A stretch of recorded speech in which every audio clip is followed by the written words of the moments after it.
This is the Fifth Estate Winning Headlines, your media police post. In this segment, we summarize some of the headlines that you might have missed this morning. But we also take a look at the political pieces that we call cartoons in this country. Today is the 20th of May 2019, and I am 2J. I am 2M. And I am Miss K, your host. Again, in case you missed it, this is Winning Headlines. Let's take a look at today's headlines. The Standard, UHURU RAILA meeting with Dubai Sheikh. Wow. Daily Nation, RAILA's vague steps put ODM in a fix. And finally, The Star, inside multi-billion empire on EACC radar. Let's start here and work our way back. Right. Inside multi-billion empire on EACC radar. These stories are so boring. I think I'm getting frustrated with them. I feel that we're constantly told, we're given like a little piece of information, they bait us, no arrests, no nothing, no information. But this is the EACC. You have to bear in mind that in the past 2 weeks, the EACC has orchestrated the arrest of our former governor, Evans Kidora, also orchestrated the arrest of several people from different departments, and whenever the story came out, an arrest was actually had already happened. Exactly, and that's the point, that's the difference. I feel like the EACC has done such a good job. They don't tell us anything, we don't see them coming, they just arrest people, they get their job done. I think they're starting to behave like the DCI. That's just... No, I mean, I what I'm feeling. I mean, granted, some of these cases are in court. No doubt about that. My only problem with this is this. You are placing such intricate financial details from account to account, some things that are in court, and you're publishing them on a national newspaper. I see your point, and it is true. Yeah. Some of those could be legitimate. In fact, you don't know, you can't tell the difference between what is illegitimate or what is legitimate. Absolutely. And in fact, you're putting it all out there as speculation, and you're exposing yourself, both as the paper printing the story, and as a government agency doing the investigation, to future litigation. Absolutely. If I was this individual, if they know who they are, I would sue the Star. And you for keep the this story. as evidence for future. I would because sue big time. what this does is that it spoils your name, and that is one of the things they use in looking at libel or slander. Absolutely. How was your name ruined, and how did it affect your future or your ongoing business endeavors? Yeah, it's their job to investigate, do corruption, whatever you want to do. But I think some things have to be done in a very correct way. Don't publish people's details, financial details, their children's companies, that kind of thing. Or their faces, or their children's faces. Agreed. Yeah. Then can we do this about this headline? Let's ask ourselves, let's take you through our 3-part criteria that we use to break down the headlines for you. We have a 3-part criteria that we use to break down the headlines. We ask ourselves 3 questions.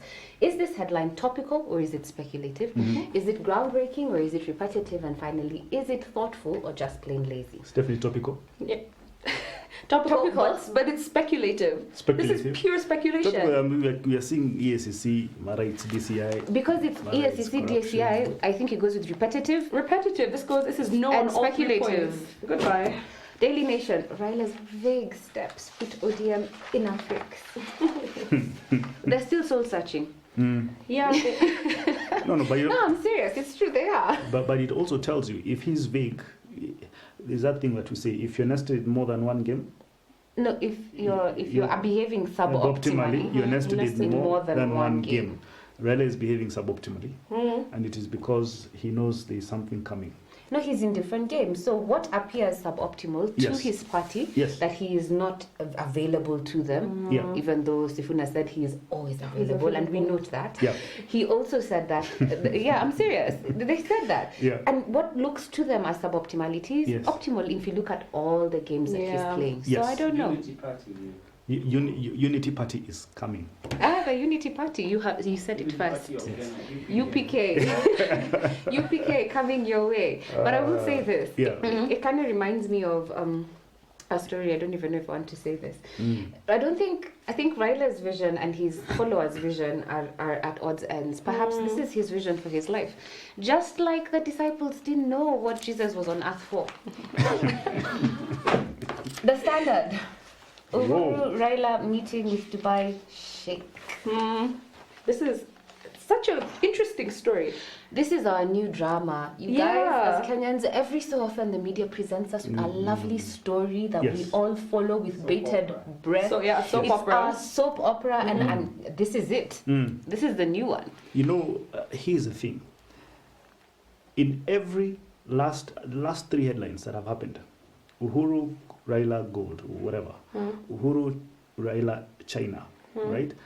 RAILA is always at the scene of crime. And he manages to look good.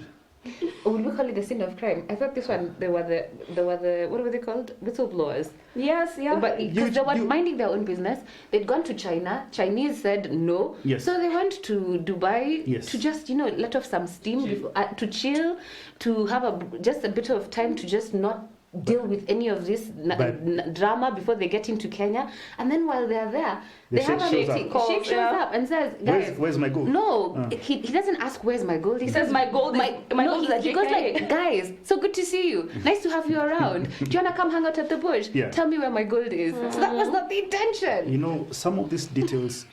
Some of these details are shocking, and I think someone is outrightly trying to embarrass the president. Let me put it this way. If you have a safe house that has fake gold being guarded by GSU soldiers, and nobody just gets to command and deploy GSU, someone very high up there is doing it, right? If you have that, someone is trying to embarrass the president. And let me also put it this way, that I think that there's a connection here. The Congo, the gold is coming from the Congo, all right? There is a man we have always said is a Nairobi project, and that man is a president of the DRC, Sheikh. Yeah.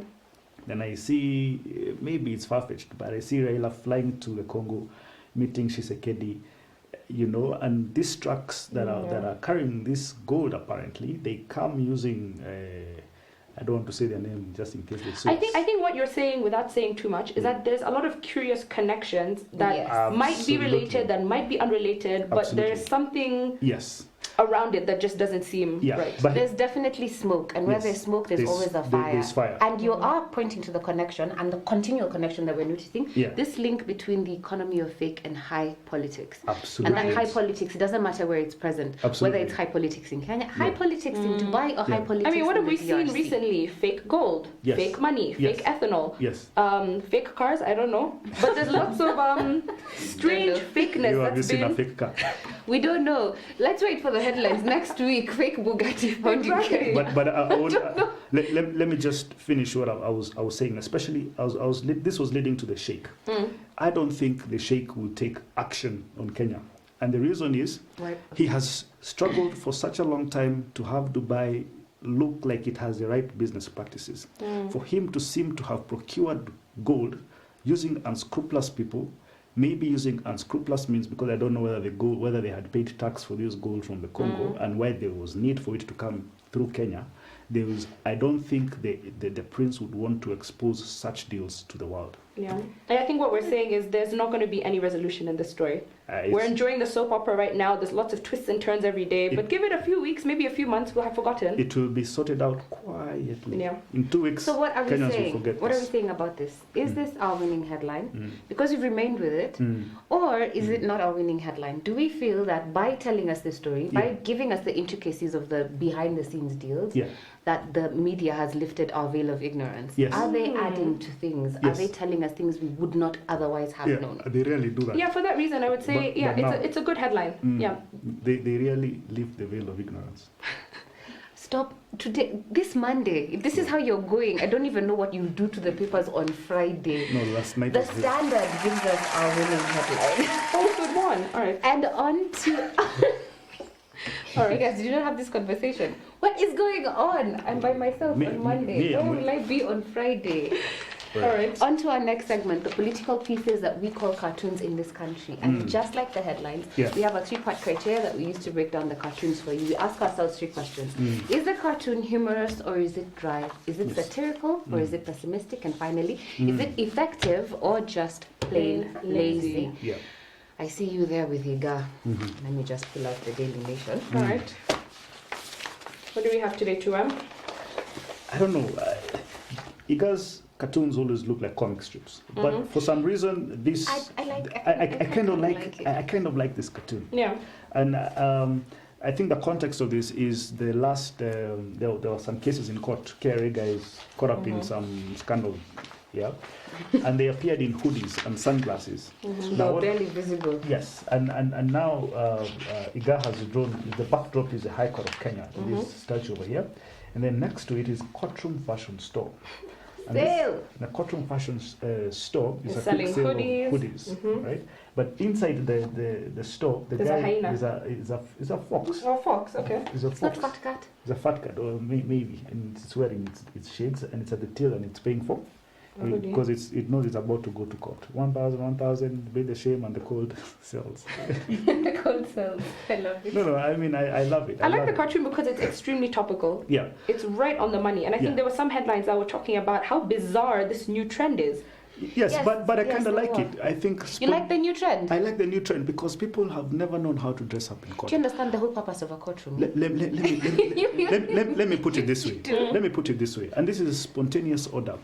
If suspects appear in court and they think, it is assumed that the charge sheet could be falsified, then they do have a right to hide their faces. There is no right like that. You see, but the judge did not say anything. In fact, Chief Justice David Maraga made a comment and said that judges should stop encouraging suspects from covering their faces because the whole point is there a dress code for suspects here's in court? the thing. There is the... Okay. If I showed up in Santa Claus clothes, what's up?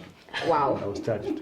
There's absolutely no dress code for suspects, but the covering of the face is a kind of it's not proper. Yeah, the point, by the time you're going to court, you have to answer for a crime that is assumed that you have committed. So I need to be able to see who you are, and you have to defend yourself. What you are is defending your name. If you cannot even see your face, what name are you defending? Let me put it this way: the 11 NYS suspects who DPP withdrew their charges, these guys showed up in court, and every time their picture is used to say NYS suspects. Now, even if their cases have been withdrawn, the whole judicial system has checks and balances.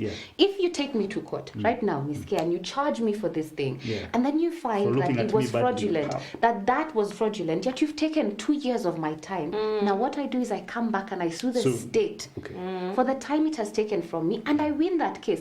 Now if the state was unable to see my face, how will they verify who exactly is suing them back? Yeah, but thing is, I think it's a great cartoon. I love it. But I think let's look at what else we have today before we make a determination. Okay, put it in the parking bay. It has inspired a lot of conversation. Let's go to the star, just because it's here. Okay, guys. So this is my crazy statement for the day. I, from this point forward, withhold all statements when it is related to Ozone's cartoons. I will sit here in silence. Wow. I've caught so many feelings. How did he slight you? Or she? We've said this before, or rather I've said this before. I don't think Ozone understands how to use metaphors. He takes two unrelated things and tries to force them together. It doesn't work. So what I'm going to do instead is I'm going to suggest that he reads... I'm going to suggest that he reads a play. And we will send it to him personally. Wow. The play is called The Lion and the Jewel. And if he can guess who wrote this play, I might reconsider addressing and analyzing his cartoons from this point forward. How will you know? He'll send me a message. What I will say is this.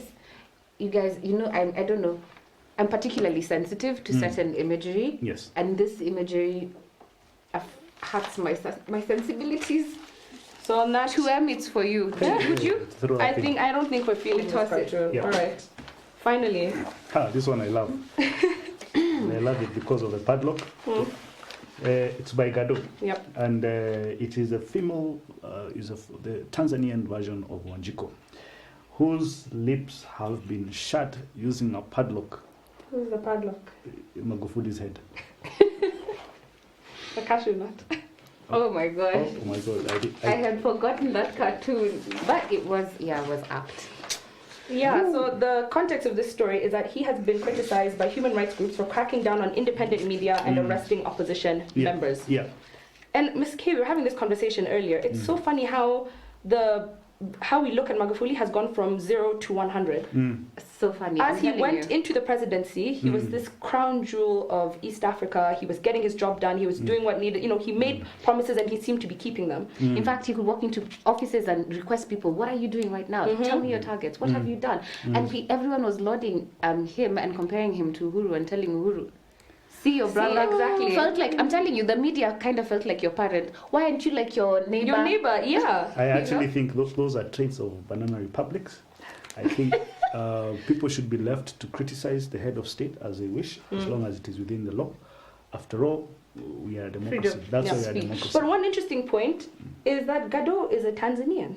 I hear it is told. And I have so- no idea. Who stays I in cannot Kenya? Who claim. stays in Kenya? And he will draw Uhuru looking funny, but Uhuru will never criticize him. Yeah. He will draw Raila looking funny, Raila will not criticize him.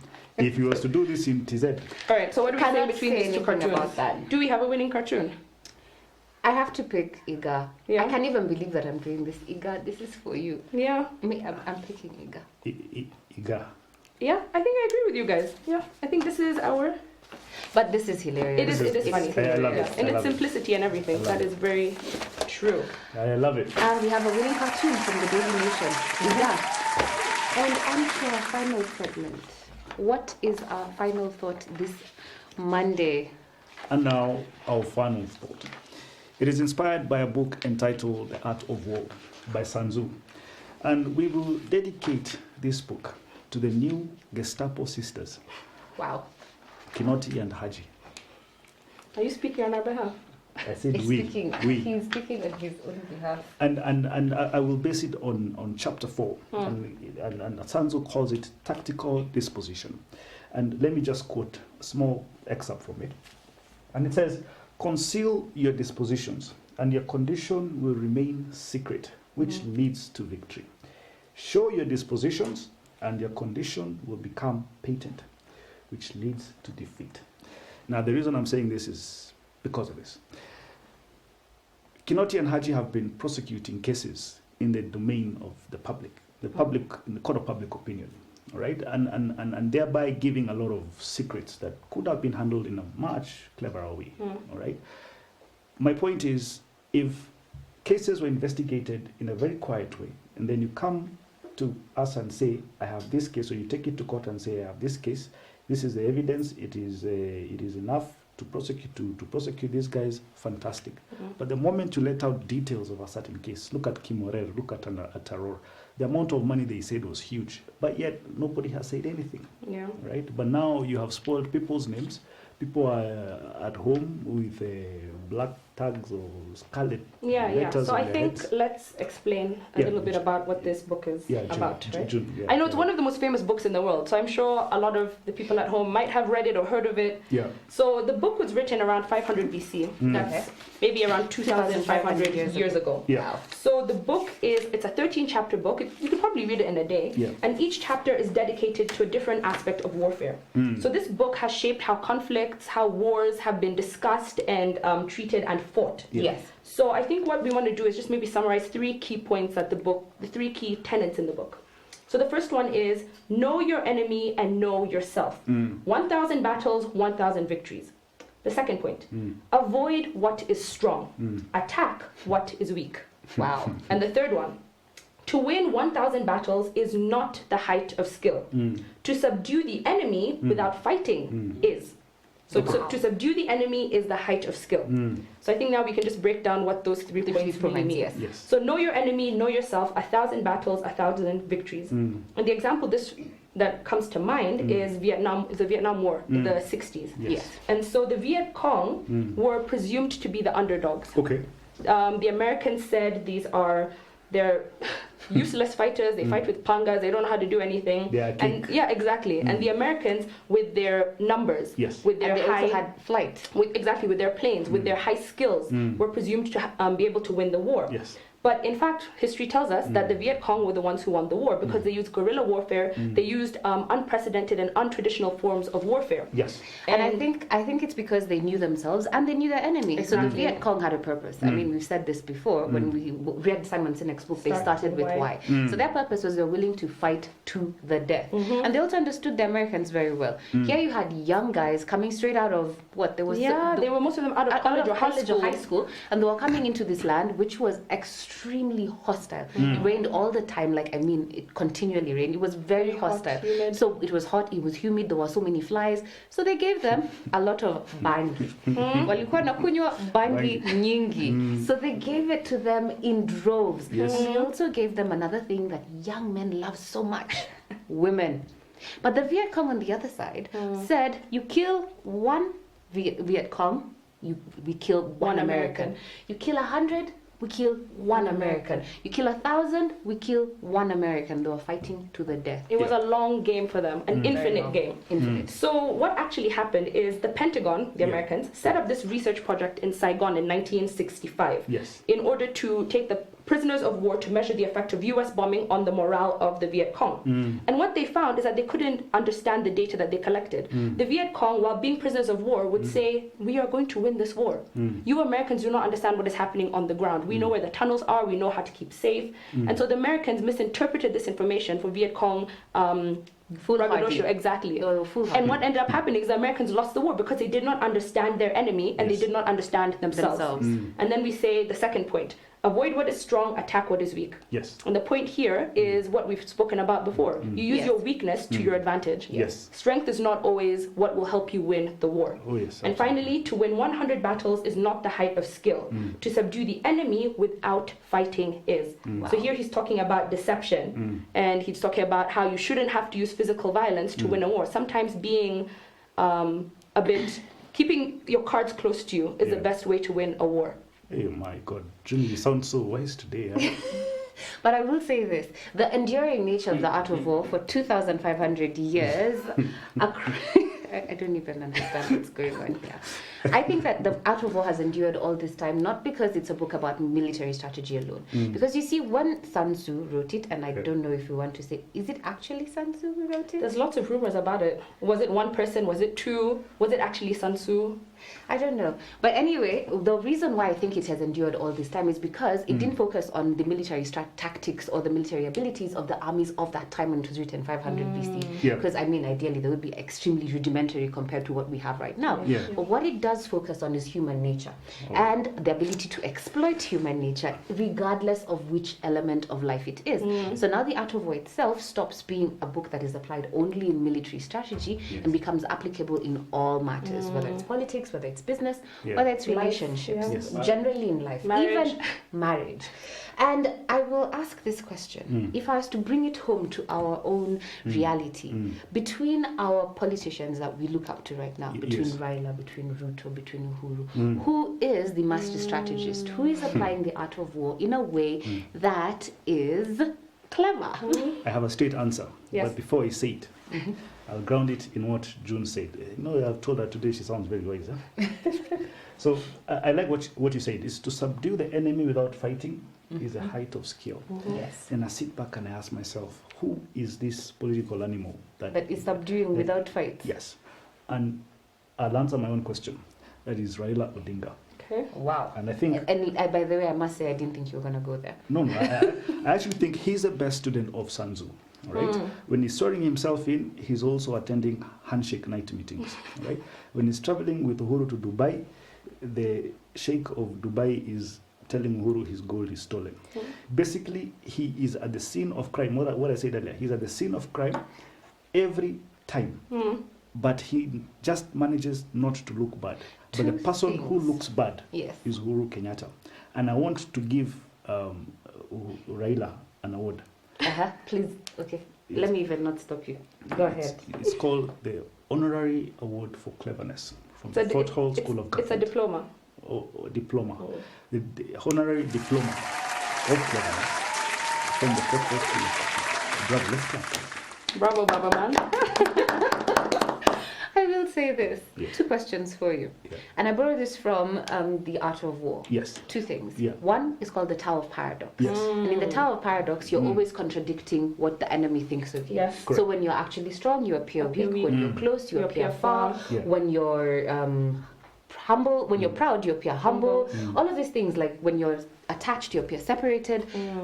I ask, is Raila, as you have given them this diploma, an expert at applying the Tower of Paradox? Oh, yes. And then second is, there's a quote from Sun Tzu where he says that one mark of a great soldier is that he fights on his own terms or not at all. On whose terms has Raila been fighting on? Has he been fighting on his own terms or on someone else's terms, which then makes him just a pawn? These are good questions. And perhaps you can leave them as rhetorical questions. This is Winning Headlines on a day in which Iga was our winning cartoon from the Daily Nation, and our winning headline was from The Standard. I will leave you with a quote from Napoleon. It says, "You must not fight too often with one enemy, or you will teach him all your art of war." Have a great day. See you tomorrow.